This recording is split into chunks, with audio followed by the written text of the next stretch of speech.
Hello friends, welcome to my channel garden and gardening. आज देखिए कुछ सकुलेंट हैं जिसको मुझे रिपोर्ट करना है। और इनको जब मैं ले आई थी तो मेरे पास उस समय पॉट नहीं थे। तो जो भी गार्डन में टूटे फूटे पॉट्स थे उसी का यूज़ मैंने किया था। और अभी कुछ ख़रीदारी भी मैंने की है नए सकुलेंट की, तो उनको भी रिपोर्ट करना है। और कुछ पिछली बार मैंने जब रिपोर्टिंग की थी तो उस सकुलेंट को भी शिफ्ट करना है। तो इस बार मैंने मिट्टी में कुछ और एक्स्ट्रा चीज़ें मिलाई हैं और अलग अलग तरह की मिट्टी तैयार करके मैं उनमें पौधे लगा रही हूँ सकुलेंट के, कि देखते हैं किस मीडिया का रिज़ल्ट ज़्यादा अच्छा रहता है या किस में सकुलेंट प्लांट बहुत अच्छे से चलते हैं।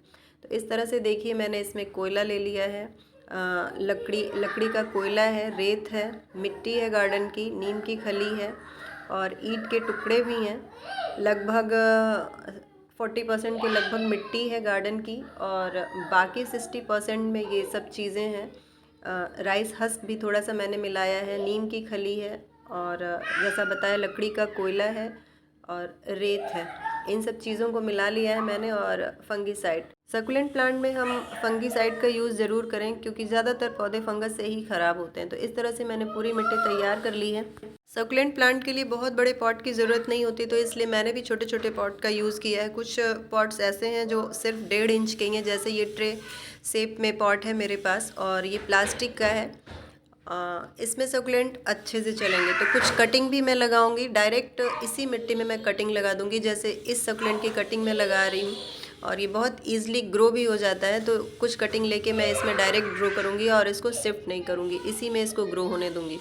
और कुछ पौधे मेरे पहले से ही कटिंग से तैयार हुए सकुलेंट हैं, उनको शिफ्ट करना है। और कुछ ऐसे पौधे हैं जिनको मैंने रिपोर्ट किया था लेकिन उनके पॉट्स अच्छे नहीं हैं, तो उनको मैं अभी पॉट में शिफ्ट करूँगी।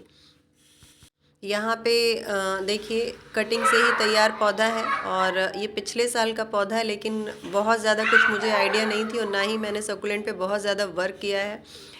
ये अपने आप ही किसी पॉट में लगा हुआ था, बचा हुआ था, तो मैंने सोचा इसको रिपोर्ट कर देते हैं। और ये पिछले साल की कटिंग इधर उधर गमले में मैंने लगा दी थी, वो पड़ी हुई थी। और दो कटिंग इस तरह से हैं, दोनों को मैंने एक ही पॉट में लगा दिया है। और पत्तियों से सकुलेंट ईजिली ग्रो भी हो जाते हैं, तो पत्तियां भी साथ साथ में हमको ग्रो कर लेना चाहिए कि अगर हमारा मदर प्लांट ख़राब हो तो भी पत्तियों से जो हमने ग्रो किया है शायद वो पौधा बचा रहे, तो गार्डन में हमारा वो पौधा चलता रहेगा। तो इस तरह से दो कटिंग मैंने इसमें लगा ली है। अब इस बार मैं इनको अलग जगह दूंगी जहां ये पौधे आसानी से चल जाएं। और ढेरों कटिंग मैंने तैयार भी कर ली है कि अगर कुछ पौधे ख़राब हों तो भी कुछ पौधे गार्डन में बचे रहें। और यहाँ पे देखिए स्ट्रिंग ऑफ बनाना, इसको भी कटिंग से मैंने तैयार कर लिया है, लेकिन फिर भी मैं देखिए इसकी कटिंग इस पॉट में लगाने जा रही हूँ। इसको भी मैं डायरेक्ट ही लगाऊंगी और इस साल अब रिपोर्ट नहीं करूँगी क्योंकि गर्मी में रिपोर्टिंग सकुलेंट की करते हैं तो पौधा ख़राब होने का चांस ज़्यादा रहता है। और इसमें एरियल रूट निकले होते हैं, इससे ये बहुत ही आसानी से ग्रो हो जाता है। तो इनकी जो पत्तियाँ इधर उधर गिरी हैं उनको भी मैं इसी पॉट में रख दे रही हूँ।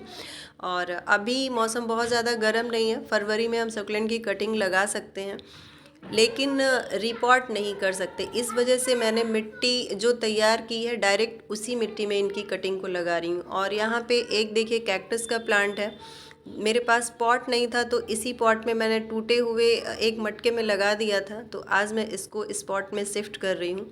और वाइट कलर के पॉट का यूज़ हम गार्डन में करते हैं, तो उसमें जो भी पौधा लगाते हैं उसका जो निकल के आता है, लुक निकल के आता है, वो काफ़ी खूबसूरत दिखता है।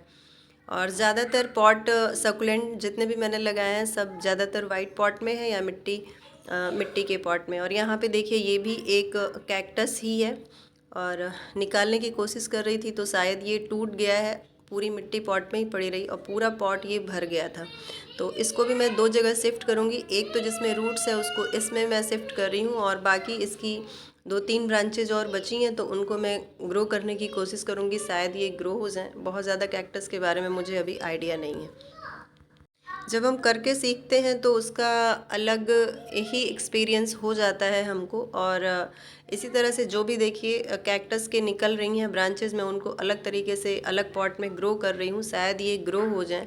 ग्रो हो जाते हैं तो अच्छी बात है, नहीं ग्रो हो पाते हैं तब भी कुछ ना कुछ इससे सीखने को ही मिलेगा। तो जितनी भी कटिंग है कटिंग भी लगाते जा रही हूँ, साथ साथ जो पौधे कटिंग से तैयार हुए हैं उनको रिपोर्ट भी करती जा रही हूँ। और ये वाला पौधा भी देखिए कैक्टस का ही है और इसको भी इस बार मैं लेके आई हूँ, लेकिन इसको देखने से कुछ ये क्रसूला की तरह लग रहा है, जैसे क्रसूला फिंगर क्रसूला होता है, कुछ उस तरह से लग रहा है। तो इसको भी मैं इसी मिट्टी में लगा रही हूँ। कैक्टस और सकुलेंट की मिट्टी लगभग एक जैसी होती है, तो दोनों ही पौधों के लिए मैंने एक जैसी मिट्टी तैयार की है। और यहाँ पे एक पौधा मैं लेके आई थी इचेवेरिया की, काफ़ी घना पौधा था, तो उससे भी मैंने ढेरों कटिंग तैयार कर ली हैं और सब में अब बेबी प्लांट बनने भी लगे हैं। इस तरह से देखिए कुछ पत्तियाँ अभी भी मैं अलग कर ले रही हूँ।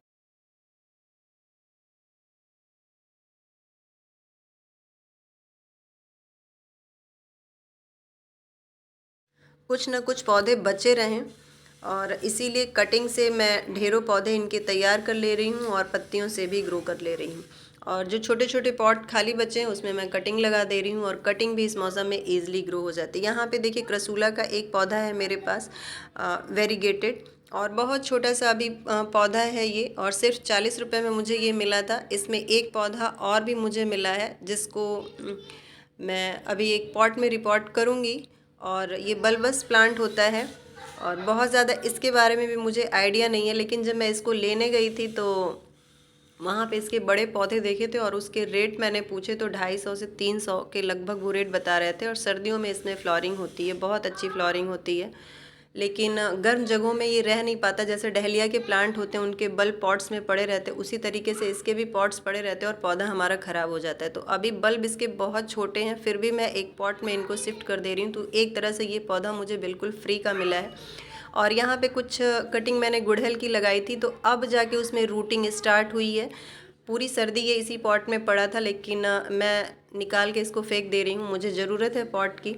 और मैं सोच रही हूँ इसको मिट्टी के छोटे से पॉट में लगाऊं, जिससे किसी भी तरह से बल्ब ख़राब ना हो, ये बचा रहे अगली साल सर्दियों के लिए। क्योंकि इसमें जब भी ग्रोथ आती है सर्दियों के पहले अक्टूबर में ही ग्रोथ स्टार्ट होती है। और ये साइक्लेमन का पौधा है, मैं नाम बताना भूल गई थी इसका।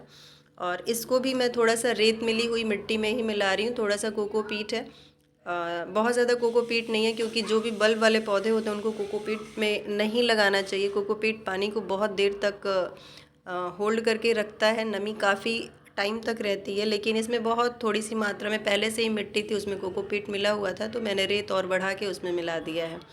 अब जो पौधे और बचे हैं उनको भी मैं रिपोर्ट कर ले रही हूँ। और कुछ पौधे पिछले साल के बचे थे, उनमें से ही एक पौधा यहाँ पे देखिए क्रिसमस कैक्टस का है।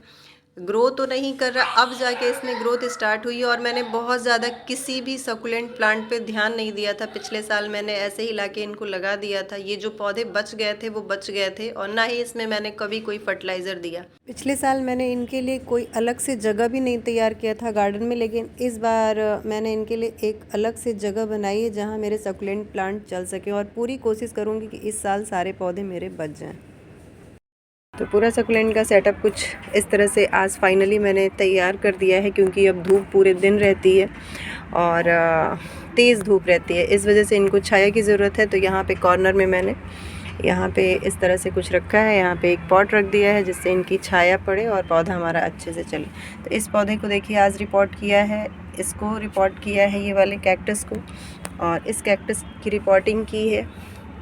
और ये पौधा पिछले साल का तैयार हुआ पौधा था, इसको रिपोर्ट किया है, कुछ कटिंग भी लगाई है। तो ये छोटे छोटे से काम आज मैंने किए हैं। तो फ्रेंड्स, अगर आज का गार्डनिंग वर्क अच्छा लगा हो, सकुलेंट प्लांट अच्छे लगे हों, तो वीडियो को लाइक और शेयर करिए। चैनल पर नए हैं तो चैनल को सब्सक्राइब भी कर लीजिए। फिर मिलती हूँ आपसे अपनी अगली वीडियो में ऐसे ही किसी नए टॉपिक के साथ।